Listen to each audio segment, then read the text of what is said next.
O presidente Lula autorizou o início de consultas para aplicar ações contra o tarifaço de Donald Trump, isso com base na lei de reciprocidade. Com isso, o Itamaraty acionou a CAMEX, que é a Câmara de Comércio Exterior, que vai ser responsável por investigar se a tarifa norte-americana de 50% contra o Brasil se enquadra ou não em casos em que a lei de reciprocidade pode ser aplicada. O governo dos Estados Unidos vai ser notificado sobre a ação.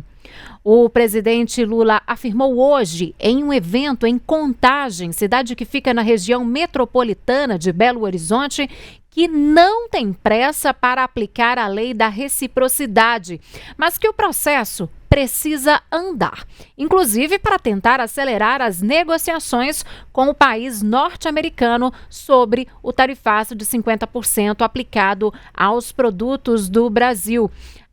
O presidente ainda disse, em um tom populista, que o Brasil não quer ser tratado como moleque. Não tem ninguém querendo negociar do lado americano. Não tem ninguém. Na semana passada, o secretário de Tesouro americano tinha uma audiência por telefone com o ministro Fernando Haddad às 4 horas da tarde. Ele suspendeu a reunião com o Fernando Haddad e foi atender o Eduardo Bolsonaro para contar mentira para ele lá nos Estados Unidos. Então o Brasil não quer ser tratado como moleque. O Brasil já tem maturidade suficiente para ser respeitado. Não é porque alguém é mais rico do que eu que pode falar grosso comigo, não. Não pode. Eu aprendi com a mãe analfabeta. Educação, a gente não aprende na escola, a gente aprende no berço. Se você não for educado em casa, você dificilmente será pessoa educada. Então nós estamos tentando negociar, temos muita gente à disposição de negociar. Ontem eu ainda disse numa entrevista que quando quiserem negociar, o Lulinha Paz e Amor estará de volta. O vice-presidente Geraldo Alckmin disse que espera que essa iniciativa ligada à reciprocidade ajude a acelerar o diálogo com os Estados Unidos. O que eu espero é que isto ajude a acelerar o diálogo e a negociação, que é o presidente Lula tem nos orientado. Primeiro, soberania nacional. O país não abre mão da sua soberania. No Estado democrático, os poderes são separados, separação dos poderes, judiciário, legislativo, executivo, e de outro lado, o diálogo e negociação. Essa é a disposição do Brasil. Espero que isso até possa ajudar que a gente acelere o diálogo e a negociação. O presidente Lula voltou a falar sobre soberania brasileira e no processo contra o ex-presidente Jair Bolsonaro. Lula ainda reafirmou que Eduardo Bolsonaro é o maior traidor da história do país. E eles resolveram se meter na nossa soberania e na soberania da nossa justiça. Eles querem que a gente pare o processo com o Bolsonaro, que está na Suprema Corte. Ora, não somos nós que estamos processando o ex-presidente. É bobagem que ele fez que está resultando num processo contra ele, com denúncias e delações do próprio pessoal dele. Não é o Pacheco que está processando ele, não é a Marília, não sou eu. É a tentativa de golpe que ele tentou dar dia 8 de janeiro. É o plano para matar o presidente Lula, para matar o Alckmin e para matar o Alexandre de Moraes. É o caminhão-bomba para explodir o aeroporto de Brasília. São essas coisas que estão em jogo. E a gente não pode aceitar que um deputado federal como o filho dele, que ficava enrolado na bandeira brasileira para dizer que era patriota, agora está enrolado na bandeira americana, denunciando o Brasil, pedindo intervenção dos americanos no Brasil. O Pacheco tem razão. Esse cidadão é para ser, gravado como o maior traidor da história desse país. Bom, e agora, no fim da tarde, o presidente da Confederação Nacional da Indústria, Ricardo Alban, emitiu uma nota em que pede que o governo tenha prudência durante esse processo de negociação com os Estados Unidos. Não é isso, Ana? Ana, que tem mais informações sobre essa nota para gente. Síria, a Confederação Nacional da Indústria divulgou essa nota defendendo a persistência no uso de instrumentos de negociação como forma de reverter os efeitos nocivos do tarifaço imposto pelos Estados Unidos sobre as exportações brasileiras. O setor industrial continuará buscando os caminhos do diálogo e da prudência e avalia que não é o momento para a aplicação da lei da reciprocidade econômica. Para o presidente da CNI, Ricardo Alban, o momento exige cautela e discussões técnicas. Neste sentido, uma comitiva liderada pela CNI, com mais de 100 líderes de associações e empresários industriais, desembarcará no começo da semana que vem em Washington para uma série de compromissos com empresários e representantes do poder público dos Estados Unidos. O presidente Ricardo Alban lidera a comitiva a Washington na semana que vem para reuniões bilaterais e preparação da defesa do setor produtivo brasileiro na investigação dos termos da seção 301, Síria. Tá certo, Ana. Bom, e agora nós vamos conversar com o CEO da W3 Investimentos e também presidente do Instituto Brasileiro de Executivos de Finanças de Minas Gerais, que é o Júlio Damião, sobre essas recentes movimentações relacionadas ao tarifaço imposto ao Brasil por Donald Trump, né? Aqui eu dou boa noite, desejo boas-vindas aqui ao Tempo News e eu já começo perguntando para você, Júlio. O presidente Lula, ele sugeriu, portanto, essa possibilidade, né, de retaliação comercial contra os Estados Unidos após essas medidas tarifárias anunciadas pelo país, né? Do ponto de vista legal, o Brasil tem base para aplicar sanções ou tarifas em resposta a isso? Boa noite, vocês me escutam bem? Sim, sim. Bom, nós temos que lembrar como foi a questão das tarifas quando ele lançou as tarifas em abril. Ele colocou as tarifas para o mundo todo e aí a China retaliou, os Estados Unidos retaliou. Foi retaliando, até chegar a uma absurda tarifa de 145%. O Canadá fez o mesmo movimento, o México fez o mesmo movimento, a Colômbia fez o mesmo movimento, e todos esses movimentos levaram o Trump a retaliar e aumentar as tarifas. Então não foi um movimento que trouxe um sucesso nas negociações. Respondendo a sua pergunta, é claro que os países legalmente podem aumentar as tarifas porque eles são soberanos. Então, a lei de retaliação que foi sancionada, ela prevê que o Brasil pode retaliar desde que seja feito desde que os países, de forma unilateral, façam qualquer aumento de tarifa contra o Brasil e o Brasil perca a competitividade. Mas a lei também fala que antes de fazer isso, o Brasil tem que procurar negociar com o país que fez isso e tem que entrar em um agente de fomento multilateral, que no caso é a OMC. Então o Brasil já fez esse tipo de movimento. Ele já tentou negociar e não teve sucesso, ele já entrou na OMC e agora ele está colocando a questão da retaliação. A questão agora é, por que fazer neste momento? Então, respondendo a sua pergunta, sim, o Brasil pode fazer, mas a questão é qual que é o custo de fazer isso agora. Agora, caso o Brasil de fato retalie, quais os setores dos Estados Unidos, né, podem ser alvos aí mais estratégicos ou viáveis para a resposta proporcional? O ponto importante é a questão da propriedade intelectual, e a gente está falando das farmacêuticas, a gente está falando de dividendos, a gente está falando de cancelar investimentos no Brasil, e vamos lembrar que o Brasil depende muito do investimento estrangeiro.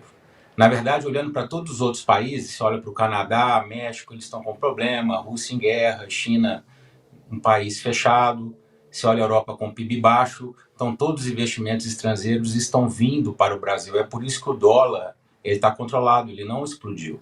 O Brasil ele continua sendo um país importante com relação aos investimentos, porque os outros países eles não estão performando bem. A questão da retaliação pode fazer exatamente o inverso. Os investidores, vendo um aumento de temperatura entre os Estados Unidos e o Brasil, podem tirar o dinheiro daqui, e se nós já temos problemas, já tínhamos problemas com 10% no começo, se já temos problemas com 50%, imagine agora com uma retaliação que, por fatos e dados, todos os países que retaliaram tiveram uma retaliação em volta dos Estados Unidos, ou seja, o Trump ele não é sensível a essa questão de retaliação, muito pelo contrário, nós estamos aqui falando muito mais num jogo de poder do que num jogo econômico e financeiro, e isso pode atrapalhar muito os países, pode atrapalhar os segmentos dos Estados Unidos, mas principalmente pode atrapalhar os segmentos aqui no Brasil e as empresas que já estão negociando nos Estados Unidos. Embraer, JPS, isso tudo pode ficar comprometido. Professor, boa noite, Ana Paula aqui de Brasília. O senhor já até comentou essa questão do investimento, né, da retaliação também dos Estados Unidos, mas eu queria entender um pouquinho melhor por que o setor produtivo ele considera tão ruim essa questão do uso da lei da reciprocidade. Por causa das consequências que podem vir, sendo os Estados Unidos 17 vezes maior do que o Brasil. Entenda, os Estados Unidos ele podem ter problema no café? Podem. Eles podem ter problemas no calçado? Podem. Mas eles podem se ajustar muito melhor do que nós. Todo o setor calçadista do Brasil está com problema. Todo o setor do café do Brasil está com problema. Nós, toda essa questão de retaliação ou a questão dos sinais que a gente dá, das mensagens, das palavras, eles podem se reverter em uma penalização, uma maior tarifa, uma retaliação dos Estados Unidos para o Brasil, que pode agravar uma situação que já não é tão, já é grave hoje no Brasil. Porque as pessoas me perguntam assim, mas não é só quem faz negócio nos Estados Unidos que está com problema, não é todo mundo. Porque o custo para os Estados Unidos vai ficar mais alto e vai gerar uma inflação nos Estados Unidos e vai gerar um maior preço nos Estados Unidos, inclusive para a gente aqui. Então, por que as tarifas e a retaliação pode ser ruim? Porque nós temos um Donald Trump completamente turbulento, nós não sabemos ainda quais são as regras do jogo que ele está jogando, nós imaginamos que é uma regra econômica, que é uma regra financeira, mas a gente não sabe se ele está jogando a regra do poder, por exemplo. Então, vem o presidente da República hoje e fala que está disposto a negociar, mas que não vai dar o primeiro passo. Então, vamos lembrar que a União Europeia deu o primeiro passo, a Itália deu o primeiro passo, a Coreia do Sul deu o primeiro passo, a Indonésia deu o primeiro passo. As negociações foram fáceis? Não. As negociações foram boas para quem quis negociar? Muitas vezes não. Mas o Trump já mostrou que ele não vai dar esse primeiro passo. E se ele está jogando o jogo do poder, por exemplo, qualquer retaliação que venha, ele vai retaliar em volta. E vai atrapalhar cada vez mais a economia do Brasil, a atenção do Brasil, a confiança nos investimentos, a confiança no setor produtivo, a confiança nos investidores estrangeiros, até o ponto que efetivamente possa atrapalhar não só os setores que já são tarifados, mas os setores que não são tarifados. Que medida que seria mais sensata, portanto, da parte do Brasil nesse momento? Porque o que se chega de informação, né, é que tentaram diálogo e não conseguiu, não foi para frente essas conversas, né? O que seria de fato aí uma melhor estratégia nesse momento, portanto? O Brasil tem uma peculiaridade. Os outros países foram tarifados e nós tivemos a tarifa mais a questão política. A questão política não se negocia. Nós somos um país soberano, temos o nosso judiciário e isso nunca foi colocado em dúvida e não iremos negociar e também acho que nós não temos que negociar. Em detrimento disso, nós temos um país, Estados Unidos, que não quer negociar com o Brasil. Então o resultado está colocado, é isso que nós temos que entender. Nós não teremos uma negociação efetiva como os outros países tiveram, justamente porque a gente tem esse ponto de negociação que o Trump colocou que a gente não tem que negociar. Mas nós também temos que ser muito estratégicos em também não querer elevar a temperatura. Nós tínhamos 10 e quando veio 10 ficamos todos felizes porque os outros países foram taxados muito mais. Depois veio 50, que foi um susto para todo mundo. Continuamos com 50. Os países o Brasil está através, né, do comércio exterior vendo outros países para negociar, o café é o exemplo disso, calçado é o exemplo disso, mas nós temos ainda um grande problema.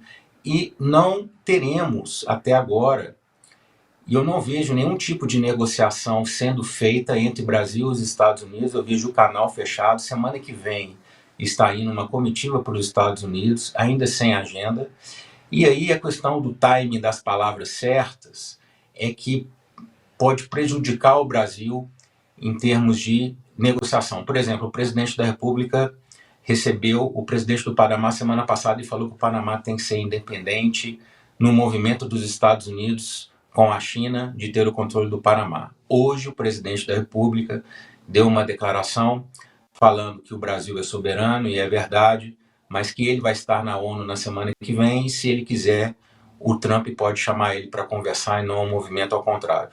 Então, são estes sinais que os outros países não fizeram que pode atrapalhar as negociações que já existem e que podem cada vez mais, ao invés de construir pontes, podem criar muros, que aí sim a gente não vai ter qualquer nível de negociação, qualquer nível de investimento das empresas nos Estados Unidos, porque também pode atrapalhar muito elas. Júlio, eu queria uma avaliação sua a respeito do pacote, o Brasil, o plano soberano que o governo lançou, né, para ajudar as empresas que vão ser impactadas pelas tarifas de 50%. Na sua avaliação, foi suficiente?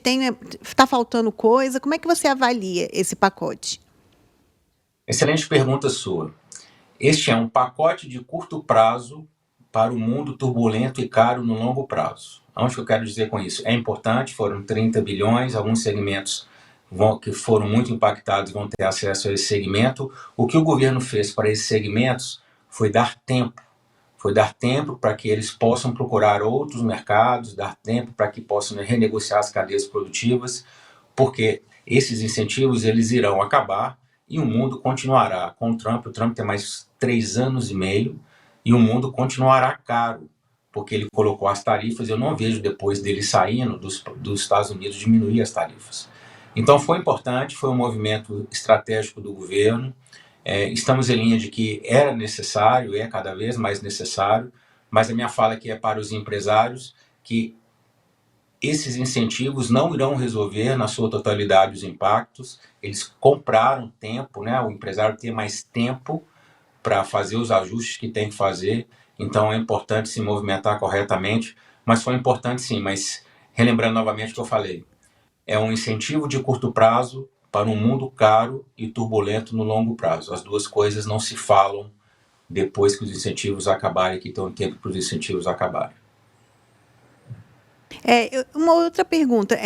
O ministro da Fazenda, o Fernando Haddad, ele tem um cálculo ali, mais ou menos, de que de todos os setores mais afetados ali, 50% conseguiria direcionar para novos mercados. O senhor concorda com essa avaliação ou o senhor acha que, por exemplo, café, carne ainda vão ter muita dificuldade de conseguir se realocar aí pelo mercado mundial? Eu vejo dois movimentos. Vamos falar, por exemplo, do café, que eu tenho conversado muito com o pessoal do café. Tem um movimento de ir para a China, e aí nenhum problema aqui. O papel do Brasil, indiferente das tarifas ou não, é buscar oportunidades em outros países, seja em China ou outros países, indiferente de vender para os Estados Unidos. A abertura de mercado ela deve ser feita constantemente. Então, é importante que as empresas pensem nisso. O café ele pode ir para a China, ou o preço do café está aumentando de $1.500 para $2.300, porque os Estados Unidos estão colocando as tarifas no custo e comprando do Brasil mais caro. Então tem esses dois movimentos. Mas a questão é, vamos vender mais para os Estados Unidos ou os outros mercados que vamos abrir vai compensar o que vendíamos para os Estados Unidos? Tudo vai depender dos segmentos. Essa questão da conta dele de 50% dos segmentos podem ter outros mercados, eu acredito que sim. Mas a questão aqui não é essa, a questão aqui é o volume a ser vendido para os outros mercados compensa o volume vendido para os Estados Unidos? É por isso que está todo mundo fazendo conta e é por isso que está todo mundo indo para os Estados Unidos para tentar negociar, porque neste exato momento, mesmo tendo países e mercados abertos, a conta não está fechando para muita gente. Agora, Júlio, ouço muitos especialistas fazendo análises de que o Brasil é um país muito fechado, né, para essas políticas comerciais externas. Mesmo sob toda essa pressão com o tarifaço, esse seria um bom momento para rever essas medidas? Eu acredito que o Brasil está bem posicionado, o Brasil ele é um país relevante, essas medidas elas são importantes e eu não vejo que tem que rever. Eu acho que a gente tem que fazer a seguinte pergunta: o que podemos fazer para o Brasil ser mais competitivo? Um país mais aberto, um país em que possa receber mais investimentos, um país em que se possa fazer mais negócios facilmente. Essa é a grande janela de oportunidade. Se você for analisar corretamente, tem uma única coisa que o Trump fez no mundo todo, e ele fez um favor para o mundo todo, que foi tirar todo mundo da zona de conforto. E quando você tira todo mundo da zona de conforto, empresas e países começam a fazer perguntas que não faziam antes, ou começam a fazer movimentos que já deveriam ter feito e não fizeram. Então, acredito que o Brasil ele é extremamente importante, ele ainda é um país fechado, em detrimento dos outros países, mas ele tem uma oportunidade, uma janela grande de oportunidade para tudo isso que está acontecendo. Acredito que seremos impactados, sim, segmentos serão muito impactados, sim, mas estamos na janela de fazer movimentos estratégicos, principalmente empresas Embraer e JBS estão negociando nos Estados Unidos. Então vamos ver como é que vai ficar o cálculo final, o prejuízo final para isso tudo. Só mais uma pergunta. O senhor comentou dessa questão da janela de oportunidade, né? Então, na sua perspectiva, o que a gente pode fazer, então, para tirar algo de bom dessa questão do tarifaço, né? E se o Brasil também tem alguma chance de implementar essa industrialização no país, o que a gente pode fazer para melhorar a nossa economia, então, diante desse cenário? Excelente pergunta. A China é o que é hoje por causa da tecnologia e por causa da indústria, né? E o Brasil é o que é hoje por causa do agro. As duas coisas não excluem uma da outra. O Brasil ele tem que ser cada vez mais forte no agro. Sim, ele é a fazenda do mundo e tem que ser, e é bom que seja. Mas nós temos ainda um grande desafio com relação à industrialização. A industrialização exige mão de obra qualificada, exige tecnologia, existe desenvolvimento de tecnologia nacional, existe sim incentivos, como é incentivado na China. Então a China cresceu vendo a indústria como um desenvolvimento. Cabe a nós aprendermos com a China. Em 1990, o Brasil e a China tinham o mesmo PIB. Hoje nós somos 14 vezes menores. Então sim, a indústria brasileira ela precisa ser incentivada e ela pode, junto com o agro, ser um grande diferencial no PIB e na competitividade com os outros países, inclusive para a gente negociar. Então, hoje nós não temos uma força como tínhamos anos atrás, justamente porque os outros países eles vieram com esse PIB maior. Então eu vejo sim, respondendo a sua pergunta da janela de oportunidades, muitas empresas vendendo para os Estados Unidos, colocaram no seguinte planejamento: vamos continuar vendendo para os Estados Unidos, esse é o nosso negócio, e esqueceram de fazer a seguinte pergunta: e se o mercado dos Estados Unidos acabar? A mesma coisa aqui no Brasil, você vende para um cliente, representa 80% do seu faturamento, e você tem que fazer a seguinte pergunta: e se esse cliente não comprar mais de mim? E se esse cliente cancelar o meu contrato? Como é que eu vou ficar? Então, o que o Trump fez foi fazer esse movimento de tirar as pessoas da zona de conforto. Sim, existe um mercado absurdamente grande na China. A China abriu o mercado dela para muitos produtos dos Estados Unidos. A China parou de comprar soja dos Estados Unidos e começou a comprar soja do Brasil. Então, sim, existem muitas oportunidades. Lembrando que não é só o Brasil abrir o mercado, as empresas brasileiras abrirem o mercado. Todos os países estão fazendo isso, todos os países foram tarifados. Então, as empresas dos outros países estão nesse exato momento visitando os Estados Unidos e falando assim: olha, o Brasil ficou caro, o café do Brasil ficou caro, compre café de mim. Então nós estamos na janela, exatamente, está todo mundo tentando refazer as contas, refazer o seu mercado, a sua cadeia produtiva, e é isso que abre as oportunidades, e temos sim que ser agressivos de forma correta em buscar outros mercados. Esta é a grande janela. Tá certo. Júlio Damião, muito obrigada pela sua participação. O Júlio, que é do Instituto Brasileiro de Executivos de Finanças de Minas Gerais, ele é presidente do Instituto. Muito obrigada, viu, mais uma vez, e até uma próxima oportunidade. Muito obrigado.